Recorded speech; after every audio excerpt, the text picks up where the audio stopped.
Hai, selamat pagi, siang, sore, dan malam buat kalian yang lagi nonton video ini. Jumpa lagi bersama saya, Kak Vina, dalam video pembelajaran PKN MISD. Teman-teman, di video pembelajaran kita kali ini, kita akan membahas tentang makna Sumpah Pemuda dan norma di lingkungan masyarakat. Untuk itu, mari kita simak videonya.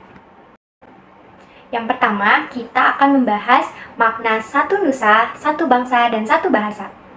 Satu nusa berarti satu tanah air. Maknanya yaitu kita mengakui adanya satu tanah air. Tanah air tersebut adalah wilayah negara Indonesia. Wilayah Indonesia disebut pula Nusantara. Nusantara merupakan tanah air bersama. Sedangkan satu bangsa berarti satu kesatuan bangsa. Keragaman suku bangsa menghasilkan keragaman lainnya loh teman-teman. Nah, contoh suku bangsa yang ada di Indonesia itu antara lain ada suku Sunda, suku Jawa, suku Bali, Bugis, Minangkabau, Batak, dan Dayak. Sedangkan bahasa adalah alat komunikasi bahasa yang diucapkan secara lisan. Bahasa sangat penting loh teman-teman untuk menyampaikan pikiran dan kehendak kita. Di Indonesia terdapat beragam bahasa daerah. Nah, hal itu menjadi ciri khas dari suatu suku bangsa. Teman-teman, selanjutnya Kak Vina akan menjelaskan tentang nilai-nilai Sumpah Pemuda dalam kehidupan sehari-hari.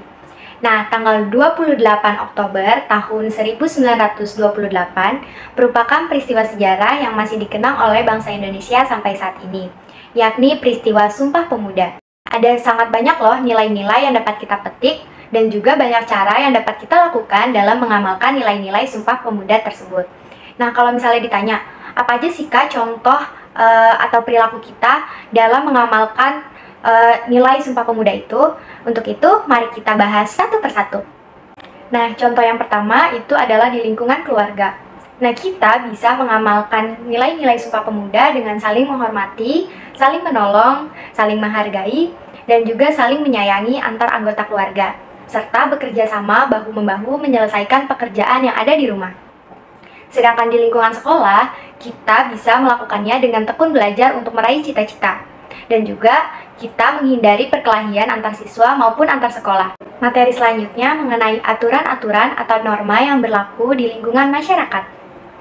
Norma sosial dalam kehidupan masyarakat itu digunakan sebagai alat pengendalian diri masyarakat atau sebuah batasan masyarakat dalam bertindak dan melakukan sesuatu atau bergaul. Nah, kira-kira teman-teman tahu nggak bahwa ada beberapa macam norma yang memang sudah ada dan melekat dalam masyarakat sampai dengan sekarang? Apa aja sih Kak Vina norma-normanya? Yang pertama ada norma kesusilaan. Norma kesusilaan ini bersumber dari hati nurani manusia dan bersifat umum atau universal, sehingga dapat diterima oleh seluruh manusia. Selain itu, dengan adanya norma kesusilaan ini, kita dapat mengetahui mana perbuatan baik dan mana perbuatan buruk. Yang kedua, ada norma kesopanan. Norma kesopanan ini bersifat sangat terbatas. Dia tidak memiliki lingkup norma agama dan kesusilaan, sehingga norma ini hanya berlaku pada segolongan masyarakat atau tempat tertentu saja. Yang ketiga, ada norma hukum. Norma hukum merupakan norma yang mengikat semua manusia, karena norma hukum ini bersifat memaksa. Oleh karena itu, negara sangat memberikan penegasan terhadap norma-norma hukum agar masyarakat dapat menghormati dan menaatinya. Yang keempat atau yang terakhir ada norma agama. Norma agama merupakan peraturan-peraturan hidup yang berisi perintah dan larangan-larangan. Nah, norma ini teman-teman bersumber dari Tuhan dan bersifat wajib ditaati atau dipatuhi oleh seluruh umat manusia. Sampai di sini dulu ya video pembelajaran kita hari ini. Jangan lupa ya teman-teman bahwa memaknai Sumpah Pemuda bisa kita lakukan dengan cara berperilaku yang baik sesuai dengan norma-norma yang ada di lingkungan masyarakat. Ingat ya teman-teman, norma-norma yang ada di masyarakat itu ada 4. Yang pertama ada norma kesusilaan, yang kedua ada norma kesopanan, yang ketiga ada norma hukum, dan yang keempat ada norma agama. Terima kasih telah menyimak video ini sampai selesai. Sampai jumpa di video pembelajaran selanjutnya. Dah.